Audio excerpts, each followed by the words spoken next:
¿Quieres aumentar tu fe? Es como generalmente se nos ocurre orar y es lo que los discípulos le pidieron al Señor en Lucas 17 del 5 al 6 donde dice: entonces los discípulos le dijeron al Señor: aumenta nuestra fe. Si ustedes tuvieran una fe tan pequeña como un grano de mostaza, le respondió el Señor, podrían decirle a este árbol: desarráigate y plántate en el mar, y les obedecería. Así que de acuerdo con esta palabra podemos entender que no necesitamos aumentar la fe, lo que necesitamos es orar por tener fe. Algo que no hemos entendido es que no necesitamos tener una gran fe, ni una fe tan grande como lo es nuestra estatura, o de pronto el tamaño de la dificultad o de la necesidad.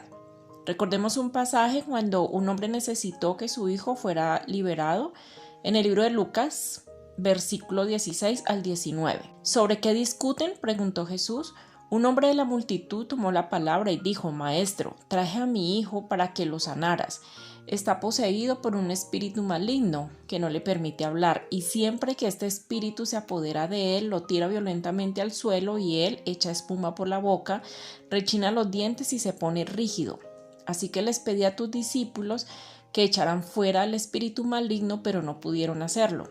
Jesús les dijo: gente sin fe, ¿hasta cuándo tendré que estar con ustedes? ¿Hasta cuándo tendré que soportarlos? Tráiganme al muchacho. Y aquí vemos dos cosas que Dios nos da a entender en este pasaje. Uno, nos confirma que quienes se encontraban en ese lugar no tenían poca fe, simplemente no tenían fe. Número 2, nos da a entender que no solo a Jesús Dios le dio el don para hacer milagros, sanidades, resucitar muertos o liberar endemoniados, sino que las personas que estaban allí también lo hubieran podido hacer, si tan solo lo hubieran creído, como también lo puedes hacer tú o yo lo puedo hacer.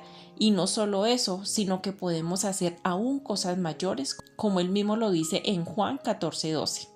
Entonces vemos que no necesitamos tener más fe, porque lo único que se necesita es tenerla y punto. Eso es todo.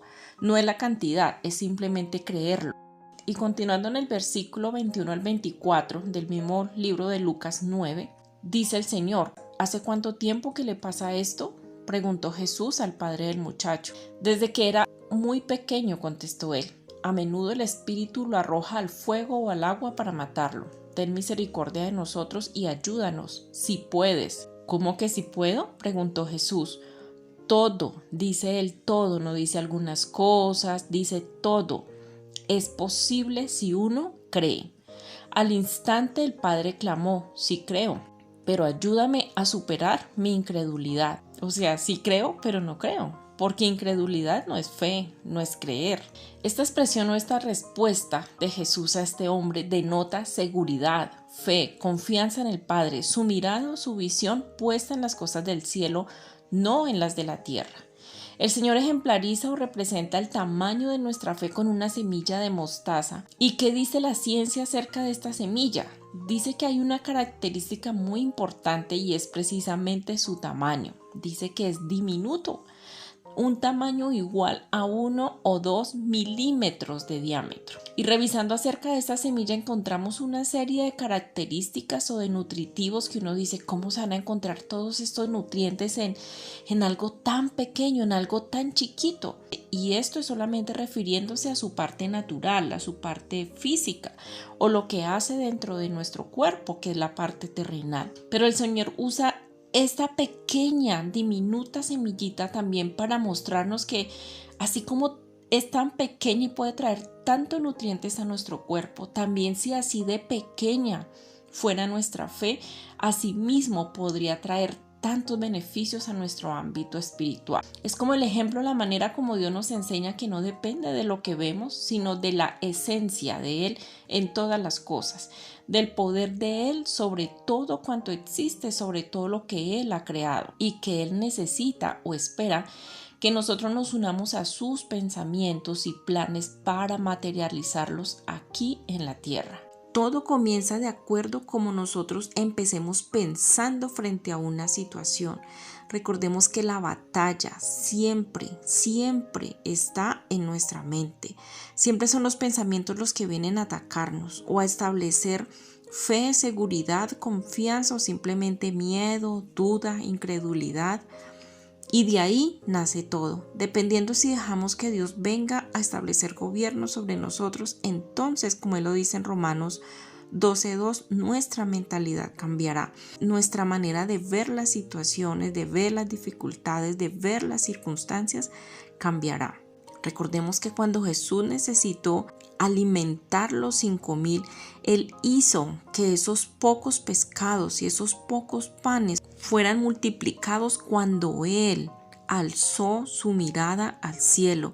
O sea, cuando Él se concentró, pensó, enfocó su visión y sabía que no era Él, sino era por el poder de Dios a través de Él que podría alimentar a esa cantidad de personas que estaban recibiendo la palabra. Cuando Él quitó sus pensamientos del hambre, de la necesidad que había en ese momento y se enfocó en la respuesta.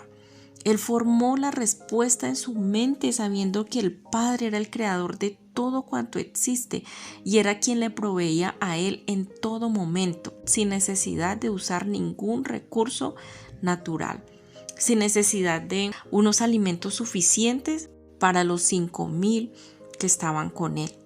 No olviden, no necesitamos mucha fe, solo necesitamos tener una fe tan pequeña como una semilla de mostaza.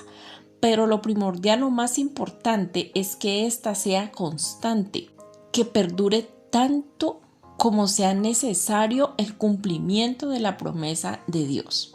¿Y por qué les digo esto? Porque es a esto a lo que el Señor se refiere en Santiago 1 del 3 al 4, en donde seguiremos en el próximo video. Y oro en este momento para que el Señor inquiete tu corazón y deja no que tu fe aumente, sino que tu fe se active en la suma de cada palabra que Dios trae a diario. Y cuando esto suceda en tu ser interior, ejercita la constancia en ella, para que esta semilla nunca se pierda, sino que dé fruto al 30, 60 y hasta el 100 por uno, para que cada palabra que el Señor trae a diario en cada uno de estos videos cumpla con el propósito por el cual Él la envía. Dios te bendiga.